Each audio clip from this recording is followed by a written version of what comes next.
बहुत बहुत स्वागत है आप सभी का हमारे चैनल पे। आज हम लोग पढ़ने वाले हैं हिस्ट्री का चैप्टर नंबर 1 जो कि क्लास 9 का द फ्रेंच रेवोल्यूशन।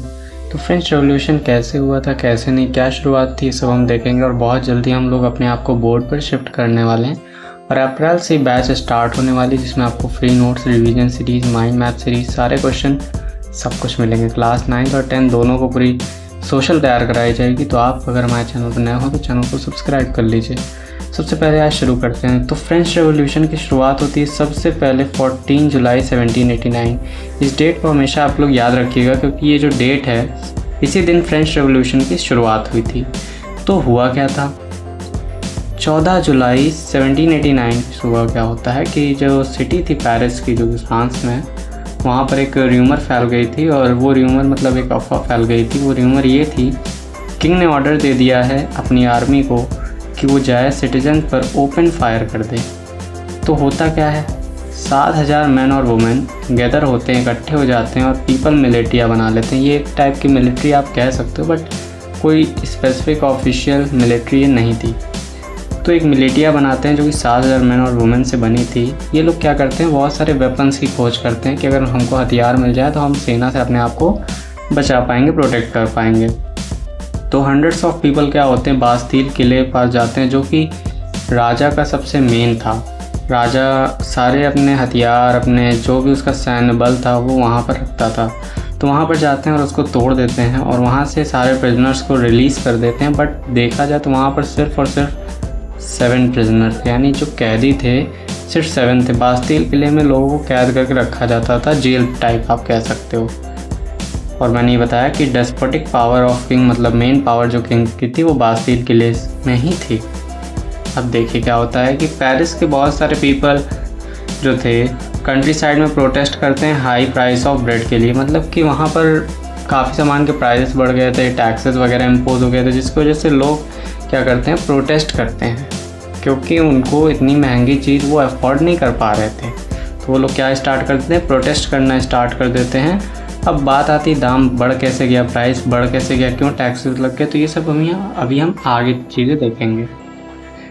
तो देखिए अभी तक हमने कहानी देखी आगे की, अब हम जा रहे हैं बैक साइड। हम जा रहे हैं मतलब ये सब क्यों हुआ, क्यों आपने जो ये देखा, ये सारी चीज़ें आपने देखी कि ये र्यूमर फैला, पब्लिक गुस्सा हो गई और बास्तील किले को उन्होंने तोड़ दिया। उसके बाद यहाँ पर देखा गया प्रोटेस्ट हो रहा है हाई प्राइस ऑफ ब्रेड के लिए। तो ये सब क्यों हुआ, ये सब का ओवरऑल रीज़न क्या था, तो ये रीज़न हम नेक्स्ट पेज में देखेंगे। देखिए वाई डिड दिस हैपन, ये सारी नोट्स आपको फ्रीली या टेलीग्राम चैनल पर मिल जाएंगी। टेलीग्राम नीचे ही है, आप उसको डिस्क्रिप्शन में आपको लिंक मिल जाएगा, वहाँ से आप सब्सक्राइब कर सकते हैं। तो 1774 में क्या होता है, लुइस 16 जो थे वो बर्बन किंग फैमिली के थे। लुइस 16 जो थे फ्रांस के राजा थे। 20 साल की उम्र में उन्होंने ऑस्ट्रियन प्रिंसेस मैरी एंटोनी से शादी कर ली। उसके बाद क्या होता है, जब वो नए किंग बने 1774 में उनको राजगद्दी दे दी गई फ्रांस की। जब वो नए किंग बने तो क्या होता है, उनको एक खाली ट्रेजरी मिलती, मतलब वहाँ पे कोई खजाना नहीं था, मतलब कि बन गए किंग तो बहुत ज़्यादा पैसा है, तो ऐसा कुछ नहीं था। एक तरीके से एम्प्टी ट्रेजरी थी। फाइनेंशियल कंडीशन जो थी फ्रांस की वो ड्रेन्ड हो गई थी, ख़राब हो गई थी, क्योंकि जो फ्रांस था वो काफ़ी टाइम वॉर में भी मदद कर रहा था और कंट्रीज़ की। अमेरिका को भी उसने लोन वगैरह प्रोवाइड करा था। उसके बाद फ्रांस पर 1 बिलियन का कर्जा तब था जब 1774 में लुइस 16 फ्रांस का राजा बना। लेकिन जब राजा वो बना तो उसके खुद के एक्सपेंसेस इतने थे कि उसका कर्जा बढ़ के 2.5 बिलियन हो गया फ्रांस पर। जितने लेंडर्स थे, यानी जो लोगों ने मनी प्रोवाइड करा था फ्रांस को, वो लोग क्या करने लगे, 10% टैक्सेस इंक्रीज़ कर दिए। यानी कि राजा के ऊपर बहुत सारा प्रॉब्लम्स आ गई, जिसकी वजह से राजा ने क्या करा कि सारे लोगों के ऊपर टैक्स लगा दिया कि आप लोगों को अब पे करना होगा, हम सामानों पर टैक्स लगा रहे हैं, अब आप लोग ख़रीदने जाओगे तो आपको सामान महंगा मिलेगा। क्यों महंगा मिलेगा, क्योंकि राजा ने टैक्स लगा दिया। उस टैक्स से जो भी पैसा निकलेगा उससे वो गवर्नमेंट में जो भी चीज़ें हैं उनको रेगुलर एक्सपेंसेस जो उसके गवर्नमेंट ऑफिस, पोर्ट, आर्मी और यूनिवर्सिटीज़ को चलाने के लिए लगते हैं, उनसे वो क्या करेगा, रेगुलरिटी मतलब कि उन सब चीज़ों को चलाएगा। ठीक है, तो इस तरीके से राजा ने टैक्सेस इम्पोज कर दिए सामानों पर, जिसकी वजह से लोगों को काफ़ी प्रॉब्लम्स आने लगी। लेकिन राजा गलत नहीं था, राजा को ये सारी चीज़ें कवर अप करनी थी और ये सारे ऑफिस वगैरह को उसे रन करना था कंट्री में, तो इसीलिए उसने टैक्सेस लगाए थे। लेकिन ये टैक्सेस देने किसको पड़ते थे? ये टैक्सेस देने पड़ते थे थर्ड स्टेट वाले लोगों को। किनको? Third state. अब ये थर्ड स्टेट क्या है?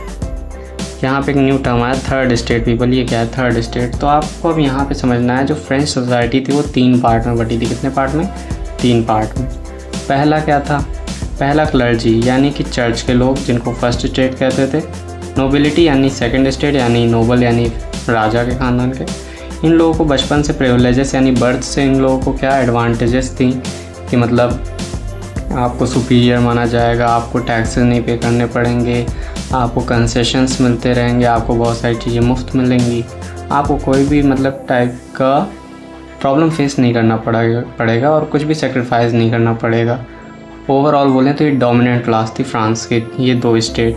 और ये थर्ड स्टेट्स में पीजेंट्स आते थे, जिनको क्या करना पड़ता था? सारे टैक्सेस को पे करना पड़ता था। इसमें किस टाइप के लोग थे? तो वर्कर्स आपको देखने मिलेंगे, बिजनेसमैन एक्सेट्रा, मतलब लॉयर, इंजीनियर, जितने भी मतलब थर्ड क्लास के पीपल हैं वो कह सकते हैं उनको, ठीक है। तो वो थर्ड क्लास टाइप थे, थर्ड स्टेट वाले लोग। तो इसके आगे अगर आपको वीडियो चाहिए तो प्लीज़ कमेंट करिए। अगर एक्सप्लेनेशन अच्छा लगा हो तो लाइक कर दीजिएगा। हम लोग ऐसे वीडियोस बनाते रहेंगे। अप्रैल बैच आने वाली है, उसको ज्वाइन कर लीजिए। आपको बोर्ड पे पूरा फुल सोल्यूशन पढ़ाया जाएगा और आपके 80 में से 80 मार्क्स सिक्योर कराए जाएंगे हमारे द्वारा। Thank you so much.